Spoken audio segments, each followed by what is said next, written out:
Tonight, everyone, on Cigar Talk, we're looking at the last call, manly indulgence candle. Manly indulge, last call candle. Let you guys see that again. Oh, that smells so good. I'm telling you, when you're smoking up a nice cigar, you got some real nice scents. You got them real nice scents. Man.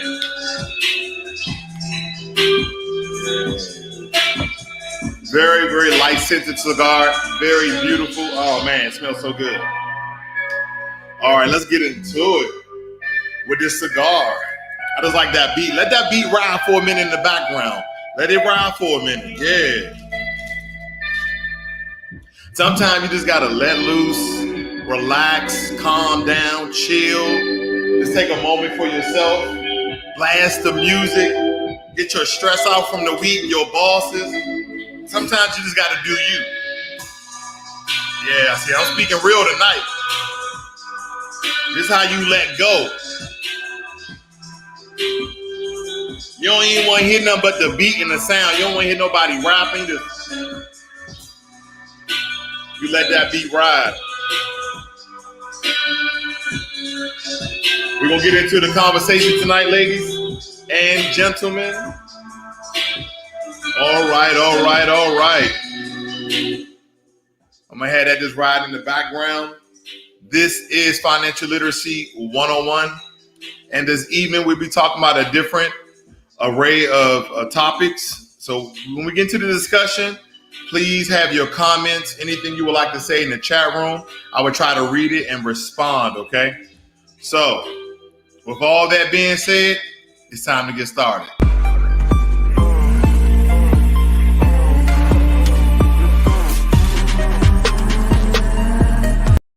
Yeah, so first and foremost, we're going into the cigar. This is a Fat Bottom Betty. Okay, this is a Fat Bottom Betty. If you guys can see that, I will share on the screen. Okay, this is a Fat Bottom Betty. And with this particular cigar, it has an infused stick. It's medium to full body cigar.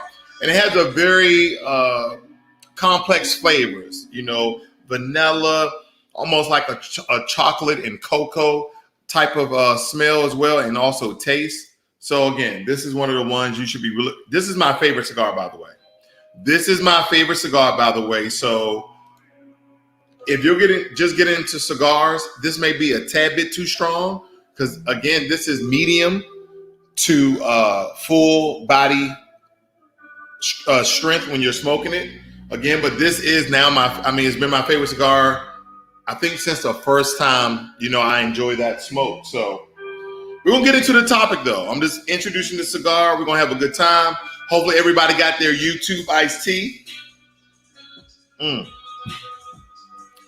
got to take these days and relax and chill and just get that bad energy off of you.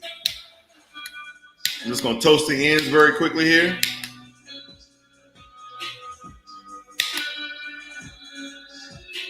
Man, it smells so sweet. But some people don't like sweet cigars, right? But it has that sweet aroma that it releases it's a real good experience. I mean, I've had Cubans, you guys seen those here. I've had cigars from around the world, but this Fat Bottom Betty, man, even the Definition Cigars, which is a black-owned company, Definition Cigars, that's my second favorite. But these Fat Bottom Betties, man, you can really, this is the first time I really enjoy smoking a cigar.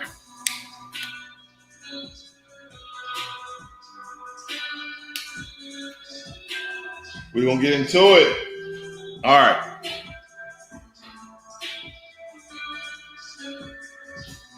First things first, let's get into AMC and GameStop. Can we do that?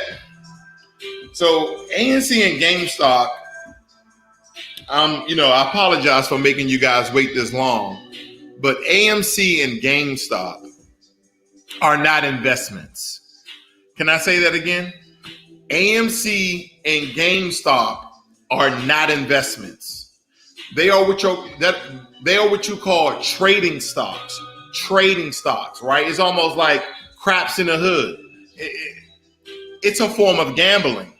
And so Wall Street America had these terms like, oh, short squeeze. What they're really trying to say is they're gambling. I should have said this a long time ago for a lot of people to understand these volatile stocks.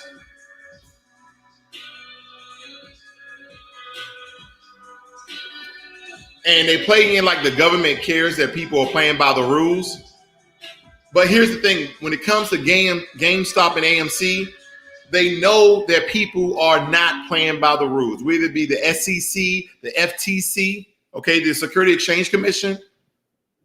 They can stop all of this gambling that these policies, rules, and regulations are in place to stop. But they're getting paid regardless, so they're not trying to stop it. They just, we're going to put sanction on it. They ain't doing shit, okay? Because that's not the way this thing works. And you guys understand, and the reason why this information is important is because that if you are investing your money into GameStop and AMC and you're thinking these are investments, and you're thinking if I just invest inside of this stock, hold this stock, that I will continue to make money. No, you're not going to be making any money unless you are in on the game, one. Two, you understand analytics when looking at stock changes, and mostly great day traders are good at that, okay? So if you're just a regular investor, GameStop and AMC are not for you. They are not for you. And you're going to lose a lot of money on that because, again, GameStop and AMC are not investment stocks. They are trading stocks. And a trade is an action. A trade is a verb.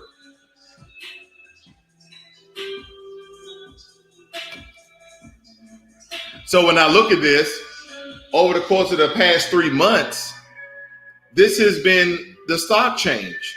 From look at this. Back in May 19th, this stock was $14. They started controlling the stock. It shot up to $62 per share. Then it drops down to 47. It drops down again to 42. It drops $20 in a matter of a month. I don't know why people are not understanding this.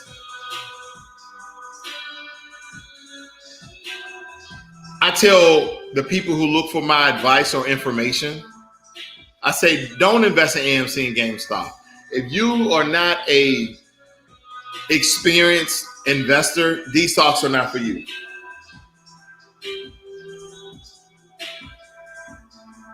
These stocks are not for you. Let me show you GameStop the past 3 months. Let's go, GameStop. There we go.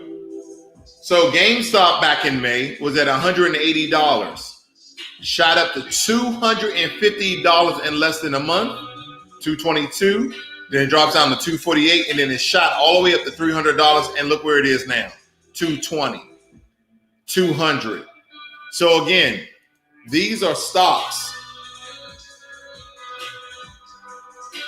that are being gambled with. You come to this channel for investments, not learning how to trade day in, day out. You're going to incur a lot of taxes, a lot of fees, etc.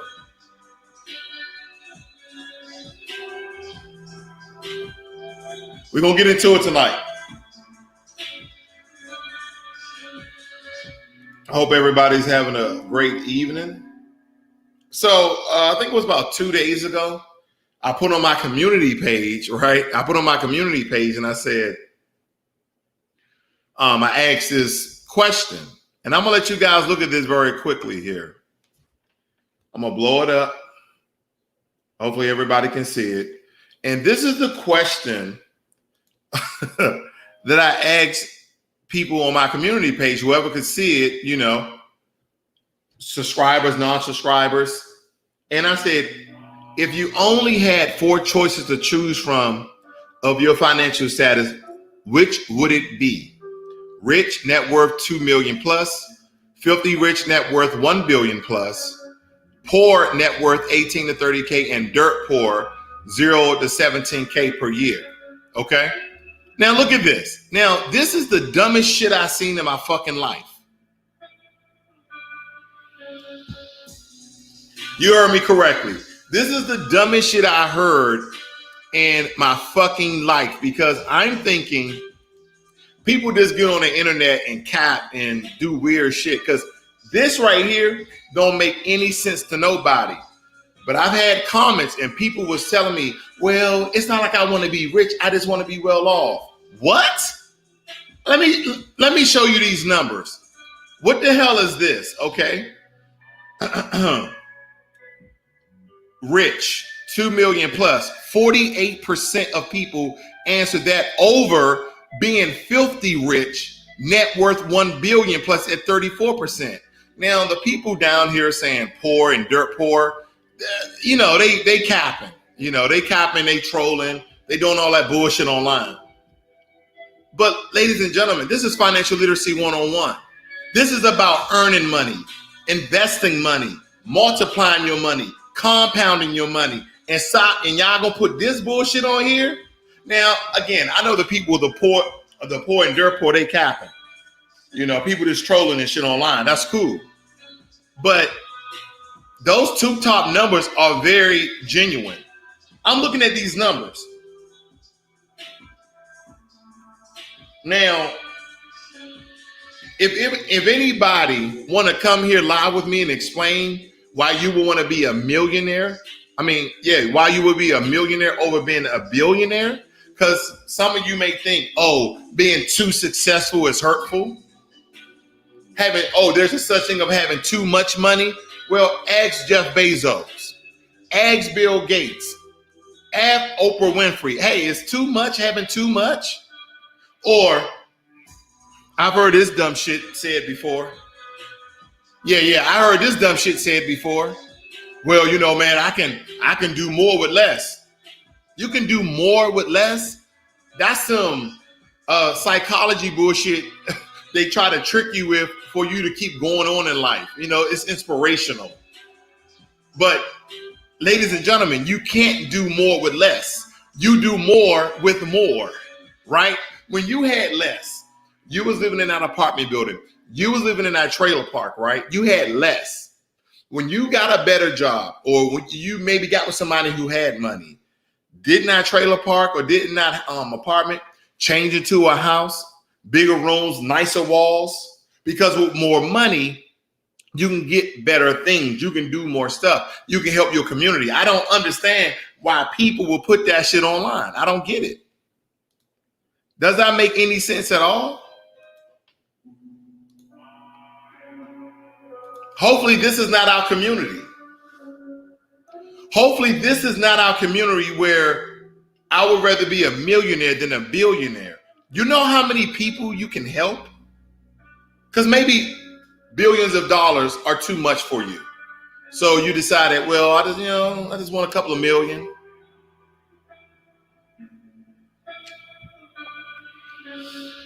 See, maybe it's me. See, I want to change not the Black community, but the Black global community. And we can't be afraid of success. We can't be afraid of having more money. We can't be afraid of it. Because let me tell you something. Let me show you something else. To inform you guys that there's 5 social classes in America and most likely around the world. It says you have the upper class, the upper middle class, the middle class, the working and the lower. That means poor. The working and the lower, that means poor. And if you guys don't understand what poor means passing over opportunities repeatedly. That's what poor means.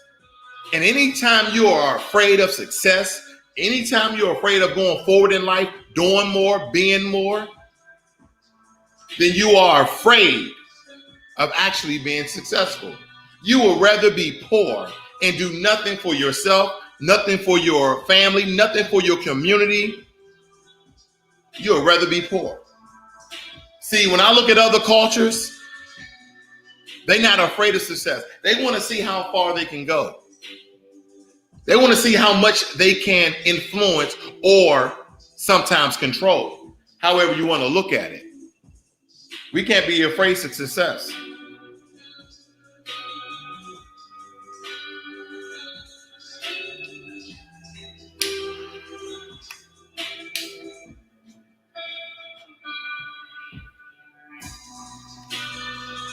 We can't be afraid of success. So after you break down these social classes, let me, where's my other screen at? Then we have this. So people to understand what money looks like. If you make $32,000 or less in America, you are poor. Hold up. Let me make this clear. If you make $35,000 or less in America, you are poor. But then again, you may be afraid of success. So if you make $35,000, you poor. Lower middle class, $32,000 to $53,000. Lower middle class. And here's the thing, ladies and gentlemen, the Black community, we are the majority. We are the majority when it comes to the lower middle class, because majority of Black people do not make over $54,000.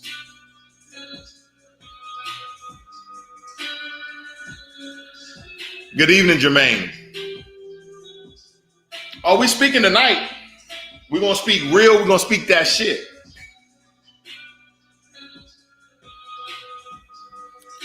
People got to start being poor in the hood, thinking that shit cool. That shit ain't cool. Being in the hood ain't cool. See, we can live right where we are if we can change our mindset. Those areas we call the hoods and the projects, they'll just be regular living areas for Black people. We wouldn't have, because they wouldn't have a negative connotation and or stereotype if we can change the mind of our people.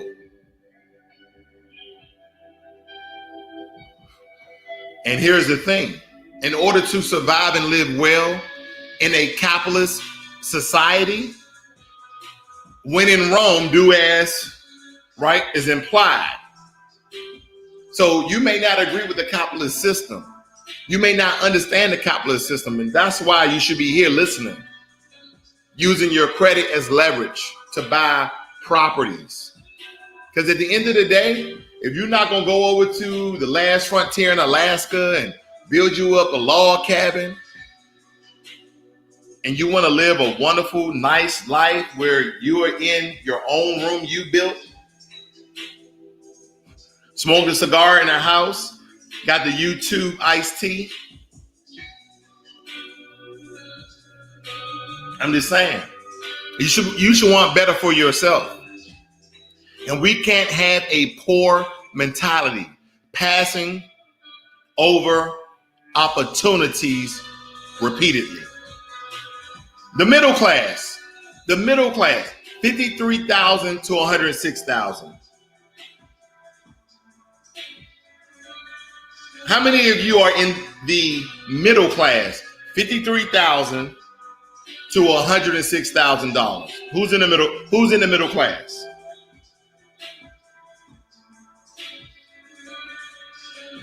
And the only reason why I want to break this down in classes so you kind of see the range you fall in.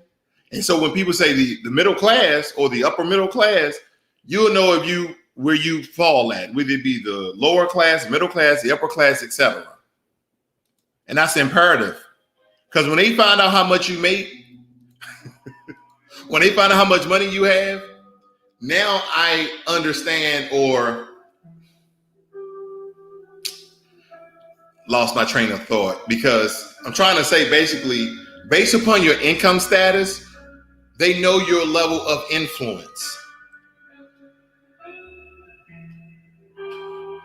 Your level of income equals the amount of influence you have in various sectors. When it comes to political,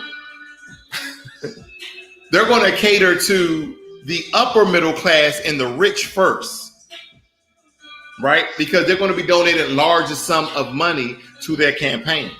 And the person who running, they're not coming out of pocket. They just want that level of authority. They just want to be, a senator or a governor or a president.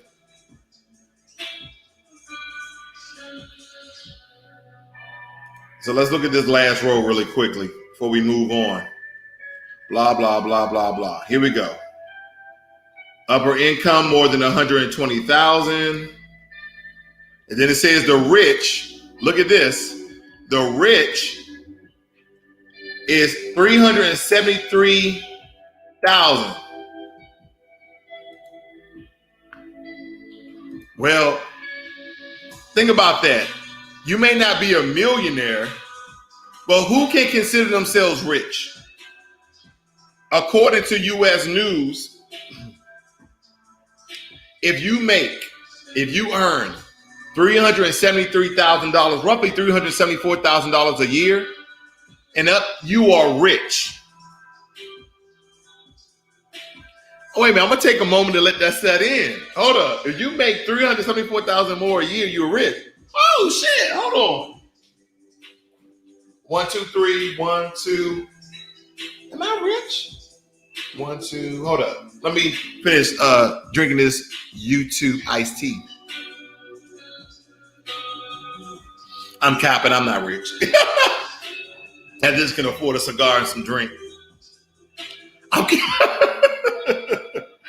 I'm just having a good time, guys. All right. Anyway, let's move on. So this is something I wanted to talk about right here, which is contradictory to what I have in my hand and what I have in my hand. But we're going to get into this conversation nonetheless because this is very important. Addiction. It says here, according to the medical news today, is an inability to stop using a substance or engaging in a behavior, even though it is causing psychological and physical harm. The term addiction does not only refer to dependence on substance such as heroin or cocaine. Okay? So I guess the question is, you ever thought if you had an addiction or not? You ever thought about that? I'm just keeping it real. Were you addicted to some sort of narcotic, drug, opioid, or you're addicted to coffee, tea, your favorite juice, your favorite soda, your favorite bag of chips? You're addicted to TV. You're addicted to masturbation. You're addicted to working out. You're addicted to eating. And when you start to really comb through your life, you start to understand that you may have an addiction. And an addiction automatically comes with a negative connotation. But not all addictions are bad, right?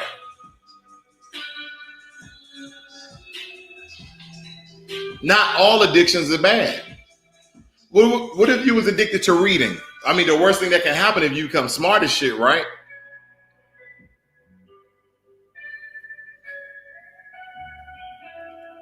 What if you was addicted to loving your woman or loving your man or taking care of your kids? What if you was addicted to that?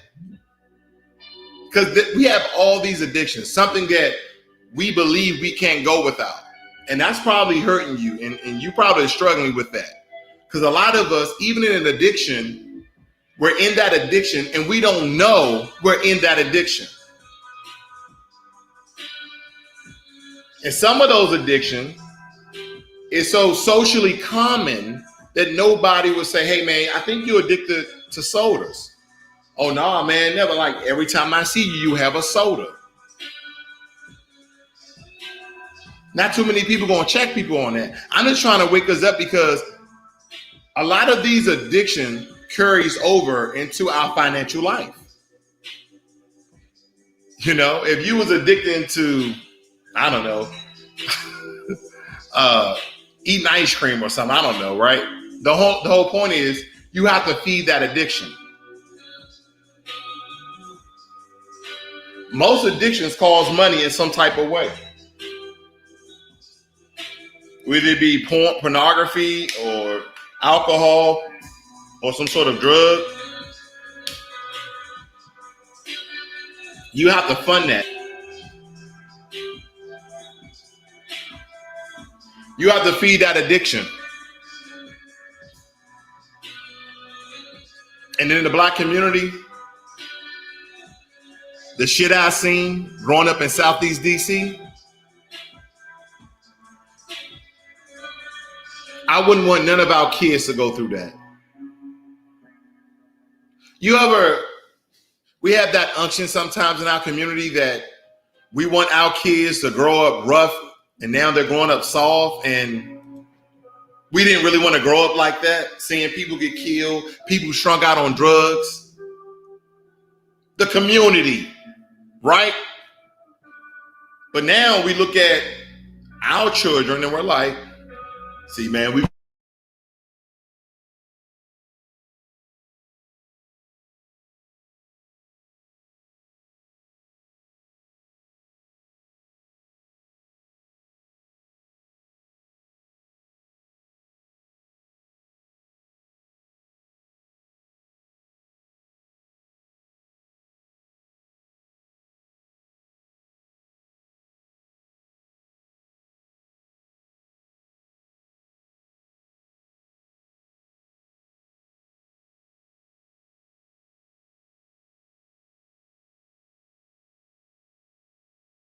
mute myself. Somehow I became muted. I think YouTube be doing it, but anyway. But for the community, all these things start off with what? Some sort of addiction. We tell our kids, oh, see, man, we grew up tough. Back then, it wasn't like that. Duh. We struggle so our kids can have a better life. Don't be afraid of success. Don't be afraid of losing some sleep. Don't be afraid of losing some hours to be fucking successful. So you can walk like a fucking man or a woman with your head up, shoulders back. And don't have a worry in the world when it comes to money. When are you going to do that? Because I see in the community, people say, oh, I'd rather be a millionaire than a billionaire. What? Feeble mind thinking.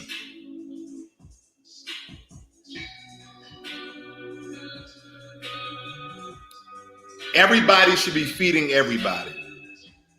We should all be exchanging ideas, thoughts, connections, networking, business. But no, we don't do that. And I know. I grew up rough, tough, shootings. Most of us grew up the same way. And not one of us is better than the other. But I realized something. I made a decision. I made a choice. I saw drug dealers. I saw prostitutes. I saw shootings, heard shootings, like I was in a combat zone in a war somewhere. I've been through that.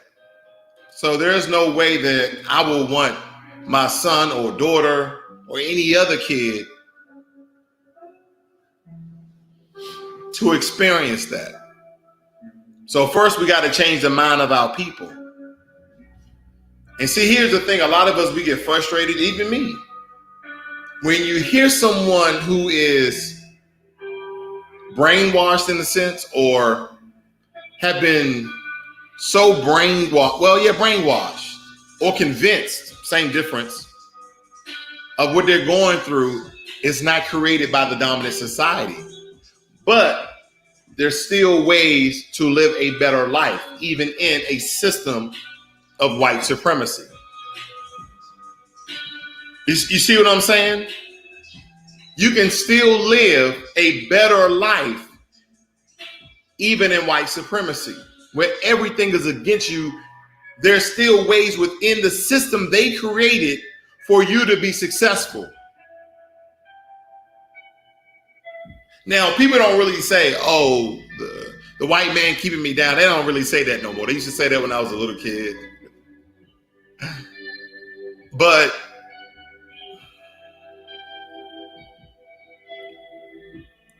even in a system where they tell you you're unintelligent, you're stupid, 1 in every 3 black men will be incarcerated or under the policies of some sort of law enforcement. Black women are half 50% to be married. They would mostly be single mothers. Like anything derogatory towards our race. And when you really think about that, there's a lot of things that we can do. And the first thing is to educate and inform our people. We either be one at a time or group. You could be the voice that they actually need to have a different change in their mind to put them on a different path and or course. That's what we essentially have to start doing. We can't wait for a savior. We can't wait for a black leader. No, we have to live by a certain code. We have to live by a certain plan. We have a certain agenda that we live by. Because anytime in our community that we prop up a leader, time and time again in history teaches us that they will be killed, assassinated, or wrongfully charged. Look at the history of all the great leaders that we've had. So when you don't pinpoint a leader and you pinpoint a plan, a code, or an agenda, then you have to attack all 40 million of us. Sometimes the revolution is just in your head. Sometimes the revolution is just in your head.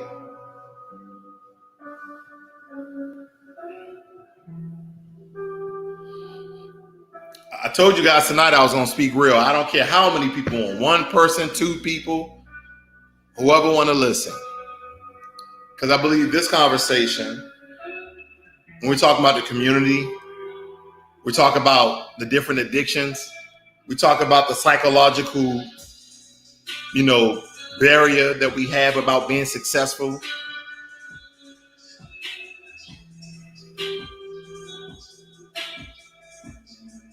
We have a spender's mentality. We have a broke mentality. I mean, poor. I mean, how many of you want to fucking be? I mean, we have all been poor, or we still are poor.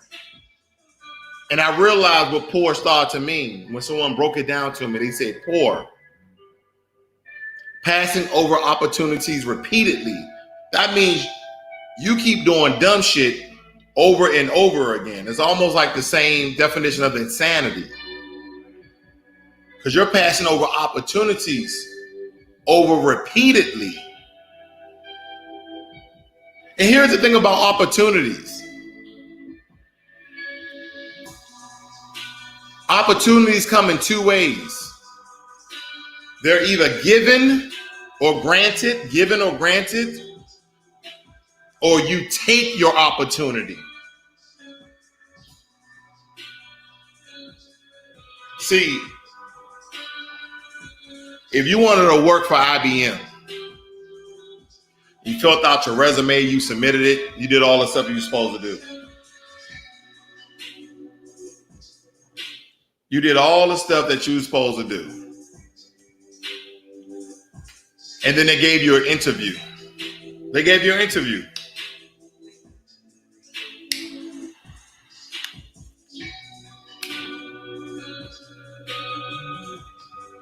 They gave you an interview, and then you did well on that interview. They granted you an opportunity. But you've been sitting in your resume, in your application to work for IBM, and you never hear nothing back from them. You get an email, sorry, we regret to inform you. So you start sitting outside of IBM. You start sitting outside IBM. You done your homework. You know the exact job you want, and you know how to do it perfectly. And you start seeing who the CEO, the top executives are. Because you're about to take your opportunity. I want you to change the way you think about that word. You're going to take your opportunity.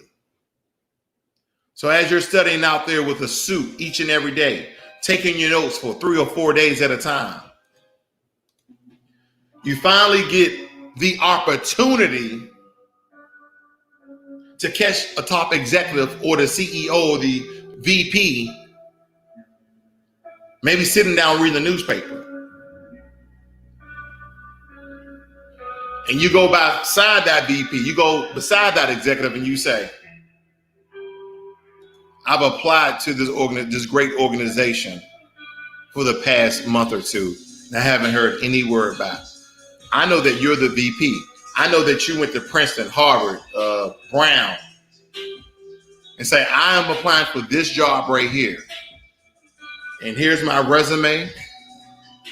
And let me tell you what I already know about your systems, about your machines, about your software, about your code, because you did the homework, because you went there to take your fucking opportunity. Opportunities are given 2 ways. They're granted or given, Simonius, or you take your opportunity. That's it. You can't wish on an opportunity. You have to take it.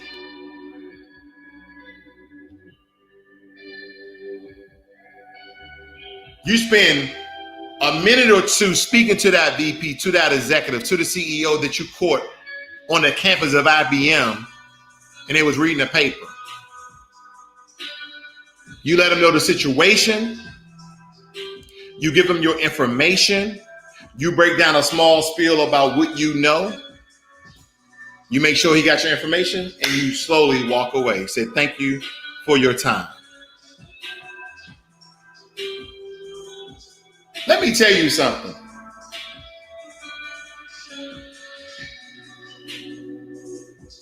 How do I know that? Because I did it. This was for one of my first federal government jobs. I worked for the United States Department of Agriculture in Beltsville, Maryland.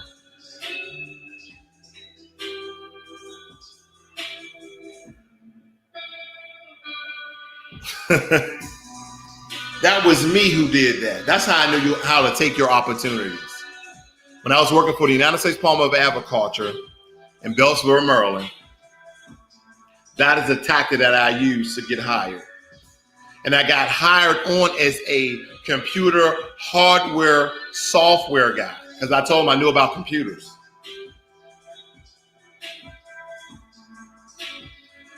I didn't know that much about computers, but the guy trained me. But here's the point I'm making. Do you know I wasn't even qualified for the job on paper? I just spoke it. I knew the information. I wasn't qualified. It was a computer hardware software. I had nothing in my background of ever working with computers, period. So that's very important for you guys to understand that opportunities are given or taken. Doesn't that make you think like,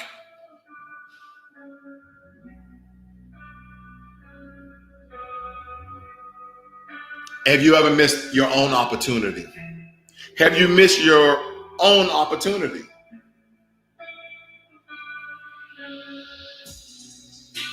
I see you, Jermaine. Yeah. Check into the Fed coin. Will do. This investment shit is easy. Right? Think about it. They almost guarantee you money when you invest in index and ETF funds. They almost guarantee you money. What they don't guarantee are high percentages, right? But they are safer investments.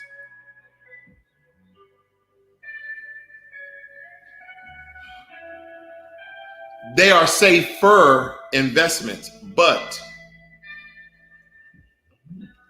this is another great way of making money steadily instead of having all that volatility because you want to invest in the popular stocks.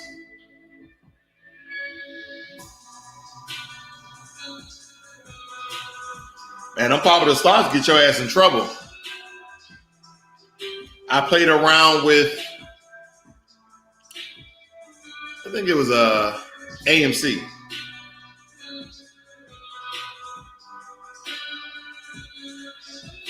I played around with AMC. I made a little bit of money, and then I just started going crazy, and I left it alone. Hey, what's y'all questions? Anybody got anything on their mind? Let me make sure I put this in the I'm gonna put this in the chat, guys, in case anybody want to join me here. You can join with your video or without your video. Anything that's on your mind. We're talking about the community, the Black community. We're talking about addictions. We're talking about popular stocks that are like gambling. They're trading stocks, not investment stocks. We're talking about having that cap, having that ceiling, that barrier on being successful and taking your opportunity.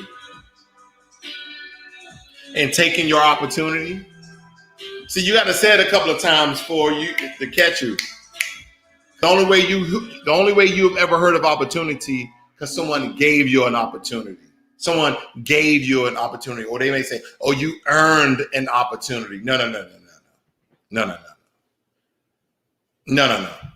You either given or taken. You don't earn an opportunity. You had to work your ass off to earn something that you could have taken. Just saying. What's on your guys' mind? Let's see here. It's about being successful. Long-term successfulness. Because right now you may be in your 20s, 30s, 40s, and you're working. You're not really worried about retirement. You're not really worried about your money like that. That could be far from the truth. If you're in your 40s, you need an aggressive retirement plan. If you're in your 40s, you need an aggressive retirement plan. If you're in your 30s, you need a semi-retirement plan, because from the day you start working should be the day you started to save for your retirement.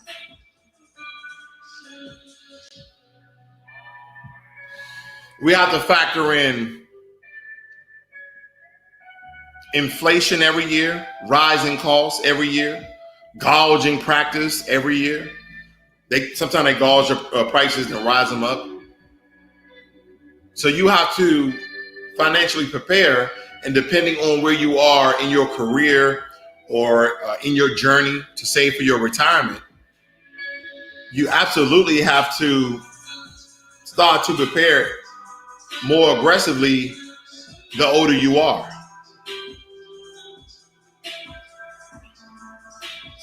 Sean says, can I book a consultation with your website? Doesn't seem to work. Give me an email. We'll set it up over email. They're still trying to fix the site. I do apologize. They're trying to fix the site right now. I had some SEO experts, and all of a sudden I can't find them. I can't find a motherfucker. That's what I wanted to say. Yeah, I can't find him. So he took the money and ran. I don't know. But now the link is broke. I do apologize. I'll say that.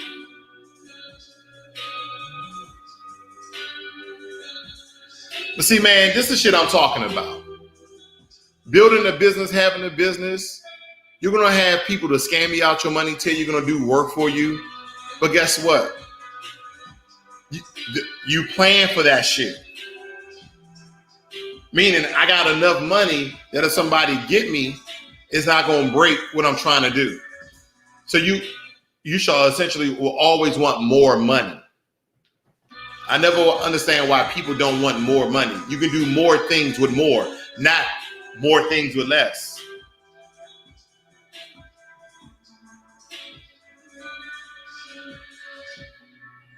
When my fiance met me, she said, how many jobs you got? Because believe it or not, YouTube is a job.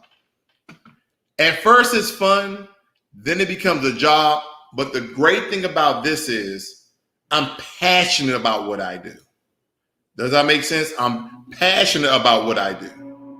I never care really of like how many subscribers I got, right? I want subscribers, of course, because I believe I have good information to give people. But if I'm live or I do a pre-recorded, I'm just glad somebody watched it. You know, I'm like, oh man, I only got like 13 views. I'm glad somebody watched it, and hopefully I gave them information to be better in their life. I care, but I don't fucking care. Like, I care of the quality. I care about the validity and intelligent thought about it, futuristically looking out. I care about that, but I think that's what's most important. There's so many things to divide us, right? There's so many things that divide us.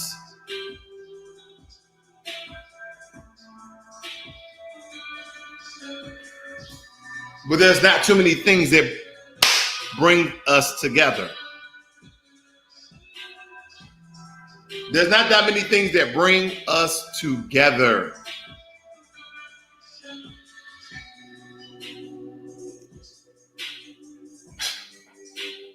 You know, white supremacy have gotten so good at what they do.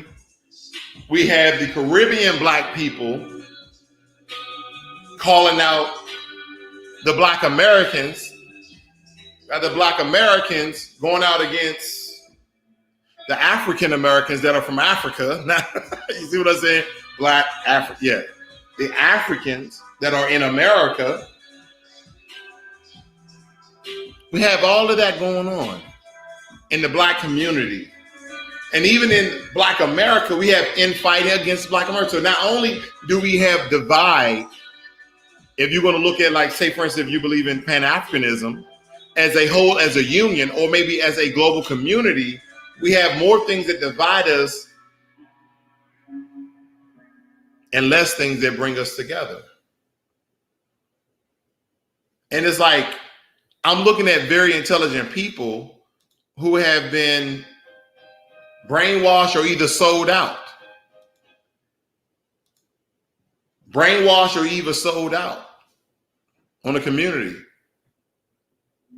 Think about it like this.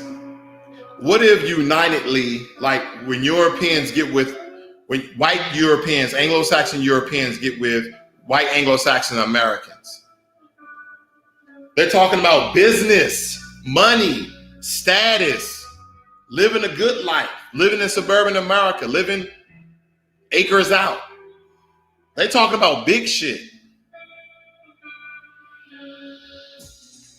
When we talk amongst our community, Africa, Caribbean, are we talking business?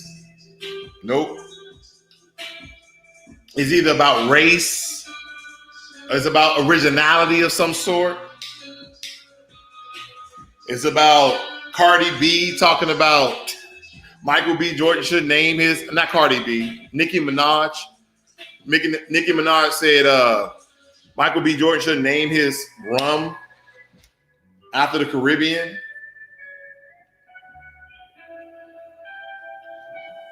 We create our own divide, and we're lost. But it'll take people who think and act for themselves to just get one person.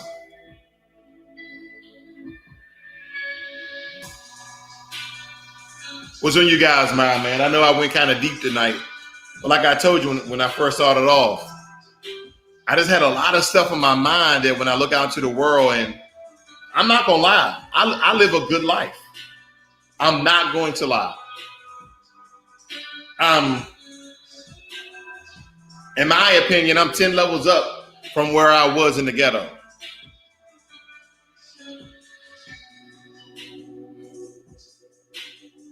And how do I measure that? Because some people get real spiritual. I measure it the same way the world measure it. I can pay all my bills. I can travel. I have a big, nice house. I got cars. I got money in the bank. I can do what the fuck I want when I want.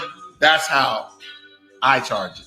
Oh, you charge about materialistic things. No, I care about spiritual, intellectual things that I can do with money.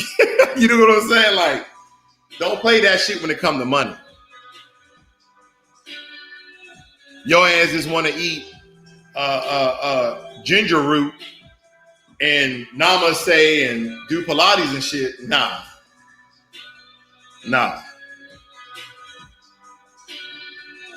That's not where it goes, guys. What's on, pretty girl Kiki? What's going on? Hey, I'm just talking mess. Tonight. I just want y'all to get y'all weight up and have a better way of thinking about going about your money. That's all I really want. There are so many things to divide us, and there's so many things that deflects our path of success. And unfortunately, a lot of times that's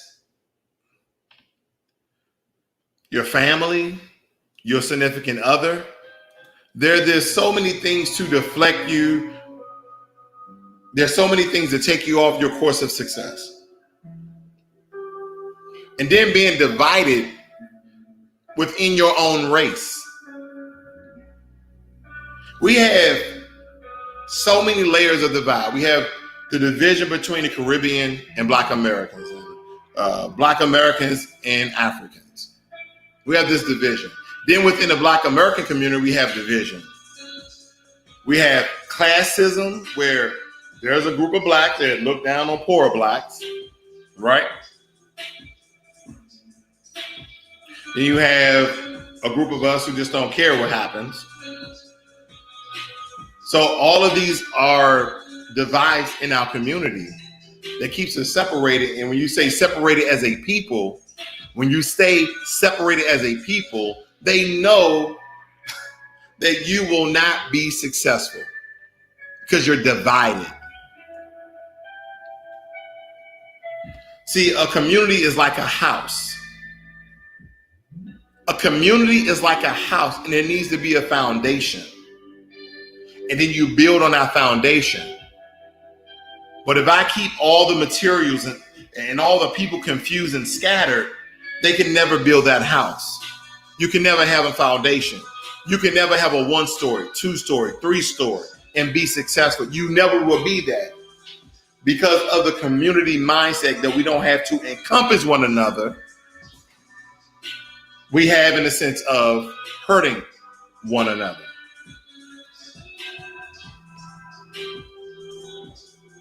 We have so many damn deflections. We have so many things that takes our attention away. We would rather be entertained than do what the fuck you need to do to be successful. I told you tonight, it will not be easy. Oh no. The thing about it is we make too many fucking excuses. We make too many fucking excuses. You know that? I know that. You know why? Because I made those excuses. Oh, I'll do it tomorrow. I'll do it tomorrow. On the first, I'm a star. This is the last one. We have all these excuses. And we wonder why we're living the way we living. You got to put in work. Let me tell you something. You have to put in work. And being entertained all the damn time is not you putting in work. Boy, I work hard. No, nigga, you didn't. Excuse my language. I don't even use the word, but that's the way you have to look at some people. Like, and no, you didn't. But that's the mentality some of us have. That somebody's going to come to your door and just give you a great job, give you a bag of money. And see, here's the thing. We need to learn stuff from other cultures. They forego gratification. They forego gratification, things that make you happy. They forego it until they reach their objective, until they reach their milestones. They forego the club that night and study and build and network.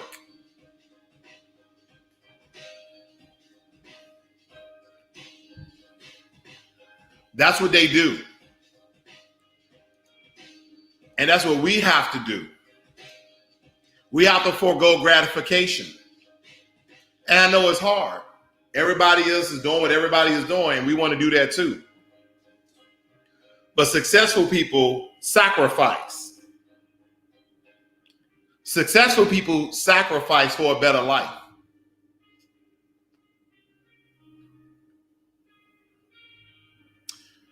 Ladies and gentlemen, you have to sacrifice. It's one of the hardest things that you will ever do in your life. I assure you. It is definitely one of the hardest things that you will ever do in your life.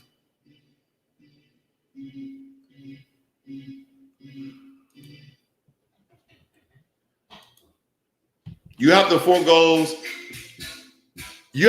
the things that make you the most happy. Going out with your boys, going out with your girls, having a gentleman's night out, having a ladies' night out. That's your thing. Happy hour, sex, going on a trip, traveling. Sometimes you have to forego things and sacrifice to be where you want to be. If you want to live in an apartment, I want to change your stinking thinking. And I'm not even talking about a house. What about a top story condo with a roof patio? You still got the feel of the apartment. But this apartment, which they just named it a condominium, you can own. It's actually property. So if I don't want a house, buy a condo. Why are you still renting? You making somebody else rich.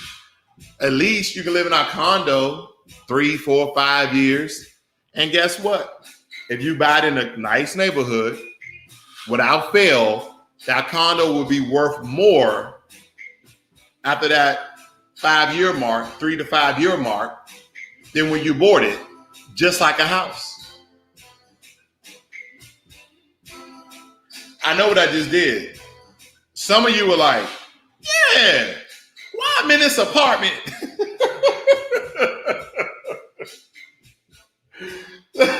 Some of you are like, yeah, why am I buying a condo? Why am I buying, downtown nice condo? Because some of you're like, oh, I don't have the credit. Listen, if you got like a 650 credit score, you could qualify for a loan and go get out that fucking apartment, right?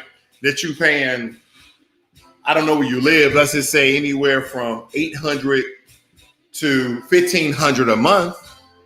And that's how much your mortgage will be on your condo or less. More times than that, your mortgage is less than your rent. Let me say that again. More times than that, your mortgage is less than your rent.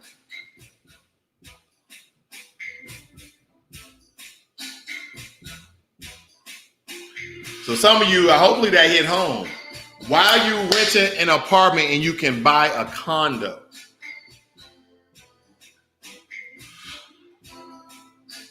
Now me,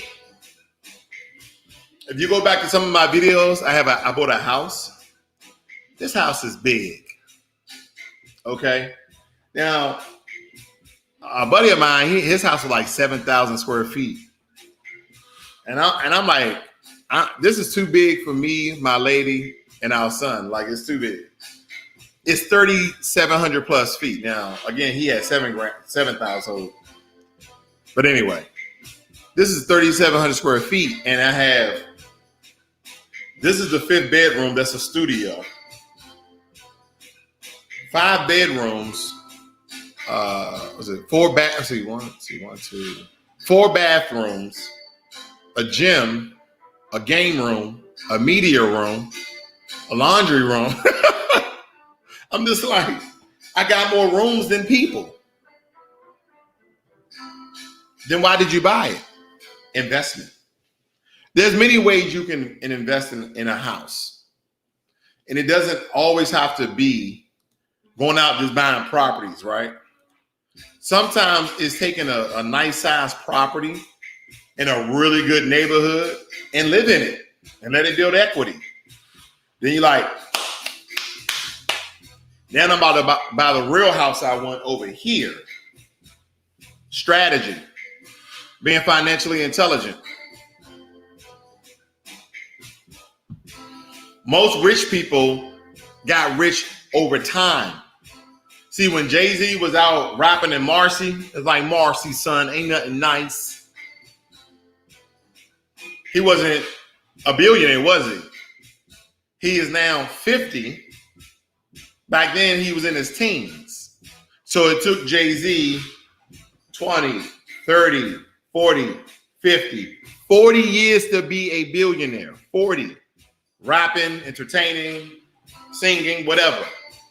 Concerts, events, functions, investments. Jay-Z got most of his money off what? Investments. 50 Cent got most of his money off what? Investments. See, Sean Carter, Rhyme Harder, he took the money from his job because rapping became his job. When you look at these entertainers, rappers, singers, community, that's their job. They got a skill that people like to see, watch, and hear. They market it. It's their job now. Going, doing interviews, taking pictures, giving autographs, that's their job. And with their job money, they made investments. And that's how 50 Cent, Sean Puff Combs, Jay-Z, Nas, all became rich because of investments. They didn't become rich because of their rapping. They became filthy, stinking, $100 million and above rich because they took the money from their job and invested that money. So are you taking your money from your job that you are hustling, bustling, sacrificing time with friends and family and your children, your husband and your wife? And are you investing any of that money? Are you investing $5 a day, which equals $150 a month? Are you investing? Because we're rappers with all that money and all that jewelry and all them clothes and all them cars. They still invested. 50 Cent invested in vitamin water and sold it to Pepsi for like $400 million. Then 50 Cent took that money and invested into the show called Power.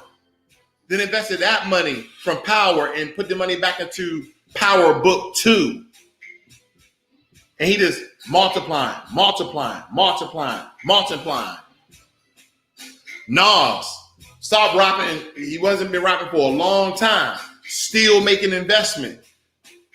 Made like $100-something million by investing in Coinbase. They took their rap money and started investing, which was their job. And you need to take your rap money and fucking invest it.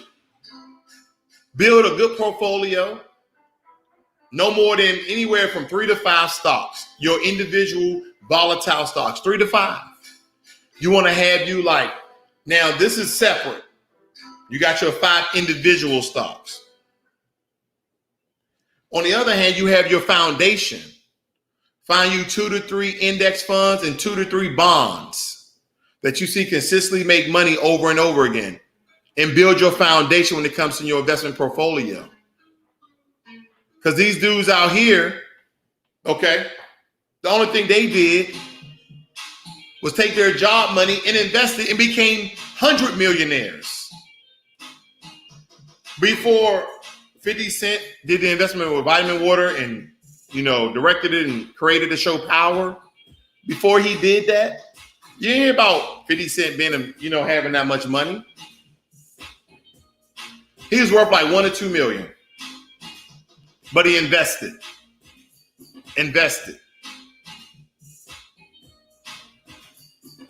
Jay-Z just became a billionaire a couple of years ago, right? And some people were saying, oh, that's from Beyonce. No, Jay-Z a billionaire by himself. And then everybody thought Kanye West was capping. Kanye West a billionaire. Kanye West is a billionaire. This a couple of years, this dude was asking money from Mark Zuckerberg.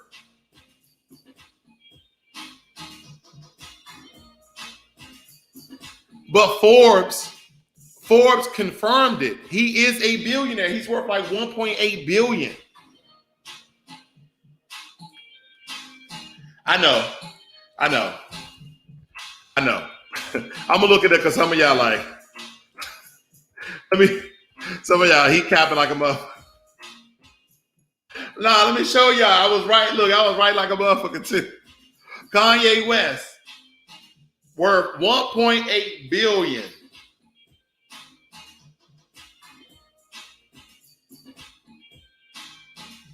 Yes, sir.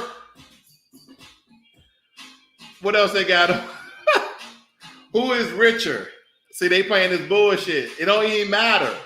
Look at this, family. Who's richer? Jay-Z net worth $1.4 billion.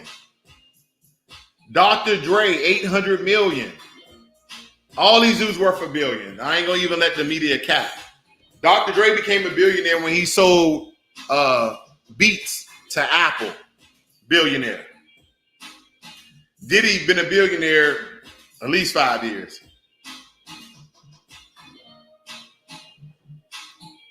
So with your job money, invest it.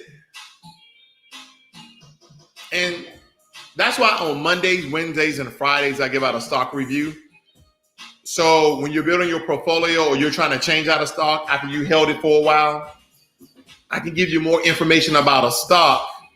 And I love doing my ETF and index funds. I do them every now and again. It's like people don't like the ETF and index funds. It's like it's boring. Boring people make money. Boring people are the ones born as hell driving a Ferrari. And see, every time I talk to people, they tell me about how they don't want all that. Oh, you just want a Toyota Corolla. That's all you want. Beep, beep. That's all you want is a Toyota Corolla? Man, get the fuck.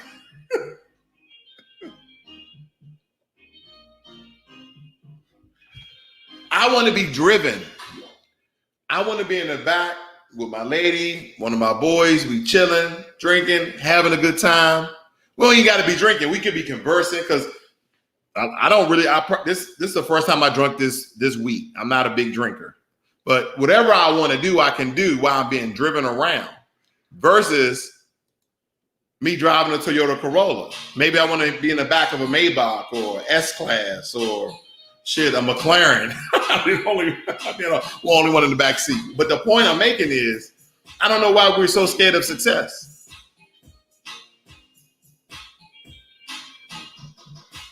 See, pretty girl. See, pretty girl talking about, come on, Toyota rides. Hell nah. If you could afford a Lexus that's made by Toyota, you wouldn't say Toyota. You're like, come on, Lexus rock, because your ass would be in a Lexus. Toyota, get the hell out of here. Ford, get the hell out of here. I don't want that. Get that shit out of here, man. Sis, I'm not going in. I'm not going in. I'm just saying. I hate when black people are like, nah, man, shit, I'm good. I don't need all that. I want all that. I want the leather. I want the real grain wood. I want the aluminum trim. I want the accent lighting underneath. I want self-pilot, self-driving, talk on a phone, kiss my girl type of car while it's driving. Nah, dog. Only thing I need is a 6'4", man. With heat. I don't even need AC. I roll down the windows, man. Hell no. Power windows. I ain't trying to reach over. I am not trying to reach over. Oh my God. I remember I had a Mazda Protege. I had a Mazda Protege, a 1999 Mazda Protege. That joint had roll-up windows. I go pick me up a shorty, and I got tinted windows, and they don't know what my car look like. I'm reaching over, and some girls like, why you don't got power windows? I'm like, oh yeah, this one of them old school. It don't look old school. Talk about a 1999 Mazda Protege looking old school. Oh yeah, this one of them old school joints. It don't look old school.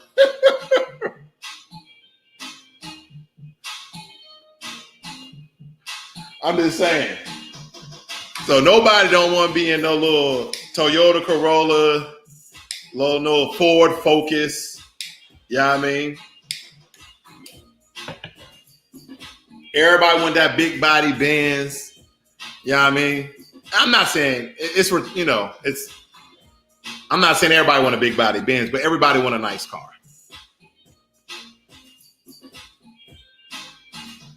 Some people, they just want a Jeep or a pickup truck. She talking about Mazda is trash.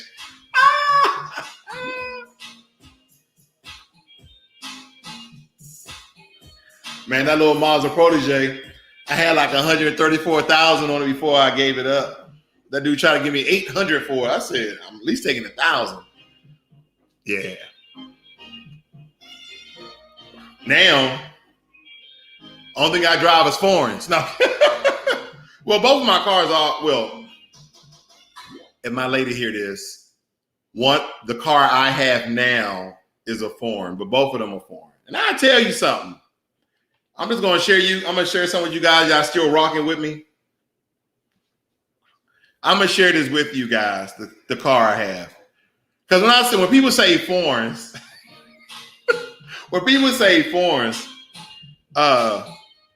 it could just be this. Right? Every time we think foreign is an expensive car, it's Italian, it's British, it's German made, you know what I'm saying? I'm about to show you the type of car I got. I just bought it. I have it about a month now. We went out to buy her a car, and we ended up buying me a car, and she took my old car, right? Because she knew I loved my old car, and I kept it looking nice. But here it is. This is what I have. I have a G80 Genesis, right? Nothing too fancy. But I will tell you this. I was trying to show you. This is a starting price. It was much more than that. Because of course I had what you call it? The luxury version of it. It was all optioned out. That's how the front of it looks. I love this car. So here's the thing. I have a 2015 Genesis. The first time they changed to that new body style. I've had that car since 2015, bought it brand new. Got 60, well, my wife has it now, 62,000 on 2015. We traded in her car, gave her that car, and I bought a new Genesis, fully loaded. I love the cars because that same car, if you were to get like BMW or Mercedes, it would be like 20 to 30 grand extra. Because I'm going to tell you, my car has autopilot. Has it where it keeps you in the lane. It nudges you in the lane. Warning, early warning departure window or some shit like that. The trunk comes up automatically when you walk to it. Like I said, it drives itself. Like literally, I press the two buttons. It has a camera where I can press in the front of the car, camera I can press in the back of the car. It's a really beautiful car. This is the new one. Mine's is white though. Okay, that's the inside of it. Everything is touch. That's the dial. It's a beautiful car. You know, I'm flexing now. I'm a big Genesis fan. I'm a big Genesis fan. I'm not gonna lie. I remember when people were talking about, oh, those cars are this, that, and the other. Listen, my 2015 Genesis with 62,000 miles on it has a 10-year to 100,000 mile bumper to bumper warranty, not powertrain. Bumper to bumper, which includes the powertrain. So anything go wrong with that car, take it into them. Guess what has wrong? Guess has in 6 years. Guess has went wrong with that car. Guess. Nothing. Nothing has went wrong with that car in 6 years.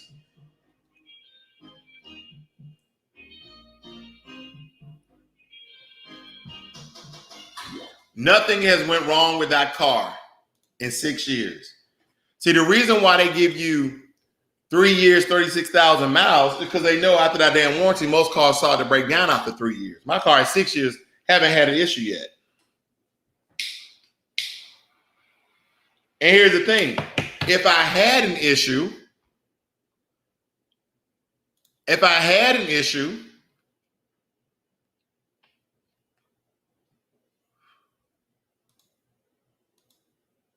then I had a 10-year bumper to bumper warranty.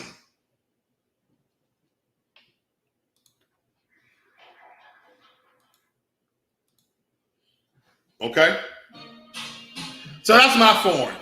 That's my form. They're like, that nigga said all of that. Yeah, I said all of that to say it's a nice car and it hasn't given me any trouble. So I went around, I tested out a Porsche. I tested out a S-Class, an Audi S8, because my buddy got one.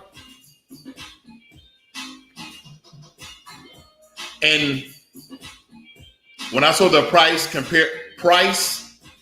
warranty compared to the, amenities, luxury, it didn't compare to the Genesis, because the Genesis had either the same quality and luxury or better. It either matched it or was better for 20 grand, and it had more technology in it and still a great warranty.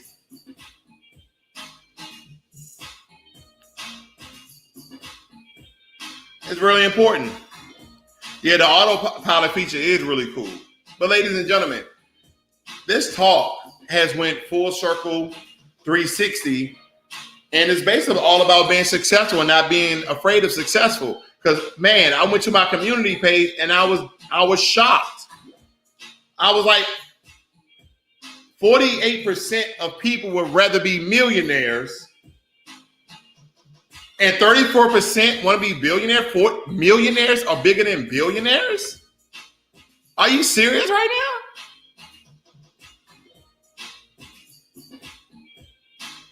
That's dumb as hell. Yeah, man, shit. Man, yeah, I just want to be a millionaire. How dumb? Yeah, man, I just want to be a millionaire. Not a billionaire. That's too much money, dog.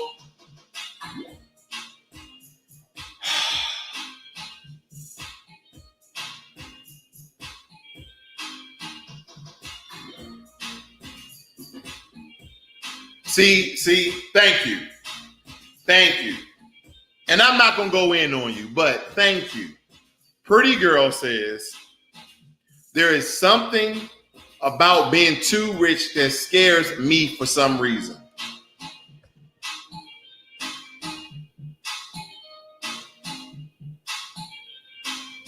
Listen, I'm gonna make it simple. Picture your bank account right now. And you say, I got enough money to pay my mortgage, get my groceries, pay my utilities, and have a little money, left over for something I want to do. Now I want you to add $1 billion. Would you live different if you're not living well? Would you eat different and buy higher quality food? Would you ride different and have a better car or have a driver? Would your kids go to a better school? Would you ride coach, premium, business class, or first class?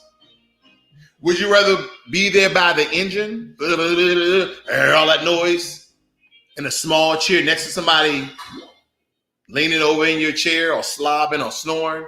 Or would you rather be in first class and, like I was, had your reclining seat and had a TV and had a steak dinner and could have wine? Which one would you want? See, money is a tool for you essentially to make more money and also for you to get the things you want to get at the quality that you want. Everybody wants better.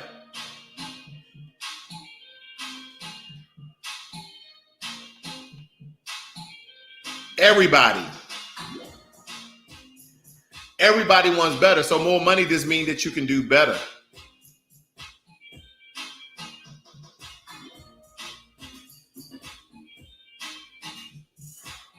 Here's the thing.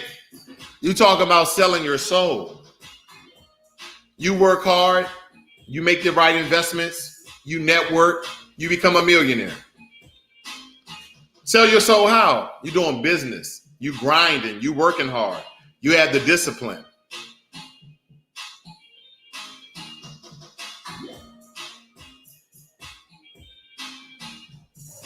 Here's the thing. Let me tell you what one of my mentors told me. Money don't change you. Money amplifies what you already are. Let me say that again. Money does not change you. Money amplifies who you are. Because if you're an asshole and you're in the hood, then you're a ghetto asshole and nobody don't really know you. Now you got status, CEO of a corporation, built your own business, multi-millionaire investment mogul, and you're an asshole. It has made you a bigger asshole. That's it.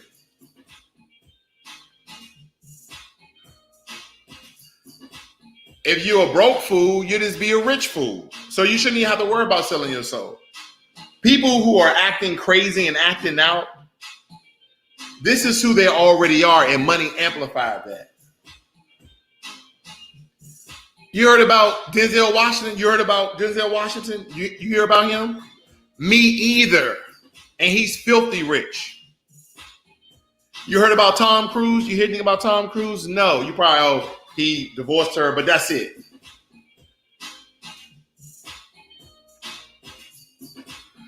Whatever they're doing something right. So money just amplifies who you already are.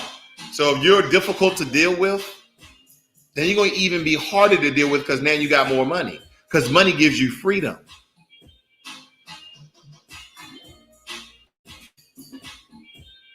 Money gives you freedom. Think about freedom. Right now, a lot of us are in prison because we can't do what we want to do. Some of you like, hey, this last holiday, Juneteenth, I want to take that day and I want to go travel to Ghana. I want to travel to the Caribbean. I want to travel to Jamaica just for a 3-day little trip. But you couldn't do that because you didn't have the financial resources to do so because you were afraid of being successful. And then when you go to Jamaica, when you go to the Caribbean, when you go to Africa, when you go to one of these beautiful countries, you can spend how much money you want to spend and not worry about it. And you can travel the way you want to travel. Money just amplifies who you already are. I know there were some people who call me bougie because I like nice stuff, but I used to can dress. I can't dress no more, but I do like nice stuff. So liking nice stuff leads into wanting to travel nice. It just amplifies who I already was. You ever see the guy in the hood who semi got a real nice place and we all poor? That was me. I still like nice stuff, and whenever I could get something or look nice, I'm just saying. But anyway, I think we covered a lot today. We had a really good conversation. I do appreciate everybody who joined. Please give this video a thumbs up. If you know anybody who may be interested in financial information, please send them over to my channel. Share this video, like this video, and give it a thumbs up. This is Financial Literacy 101. I thank you all. Thank you for subscribing. You guys have a wonderful night. I'm out.